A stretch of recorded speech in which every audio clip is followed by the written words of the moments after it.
Hey there! Today we're going to dive into this really powerful idea called factfulness. It's all about a simple but game-changing skill, learning to see the world not how it feels, but how it actually is, based on the facts. It's a way of thinking that can honestly change how you see, well, pretty much everything. Okay, so to get started, let's challenge a mental map of the world that, chances are, most of us are walking around with. It's a map that probably feels right, it feels familiar, but in reality, it's decades out of date. I mean, really think about it for a second. When you hear about global events or world problems, do you kind of automatically picture two teams? A small, wealthy us over here and a huge, struggling them over there? It's a super common way to see things. But the real question is it true? And this, right here, this visual, just nails the whole point. On the left, you've got that old story, that outdated idea of two separate boxes. But the reality, what you see on the right, is that the vast majority of people on this planet now live somewhere in the middle. They've moved out of extreme poverty. The world isn't split in two anymore. It's one long, continuous street.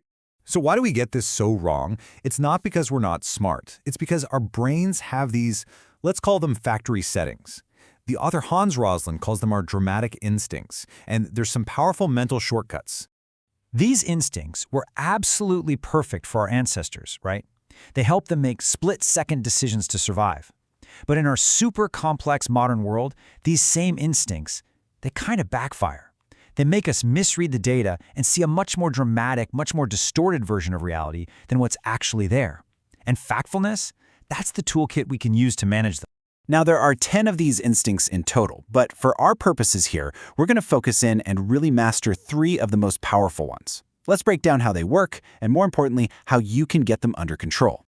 First up, we've got the gap instinct. This is the big one. This is the instinct that's totally responsible for that wrong rich versus poor worldview we just talked about.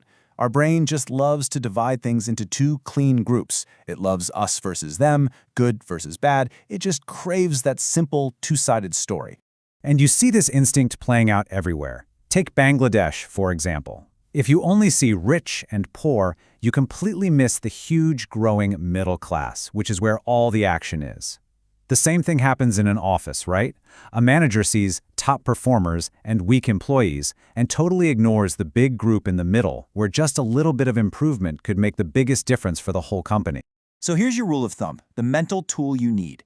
Whenever someone presents you with two extremes, two conflicting groups, just pause. Resist that urge to see a giant gap. Instead, train yourself to always look for the majority, because it's almost always living somewhere in that big space in the middle.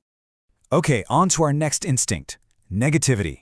And wow, this one probably feels pretty familiar, doesn't it? It's our brain's natural habit of noticing the bad stuff way more than the good stuff.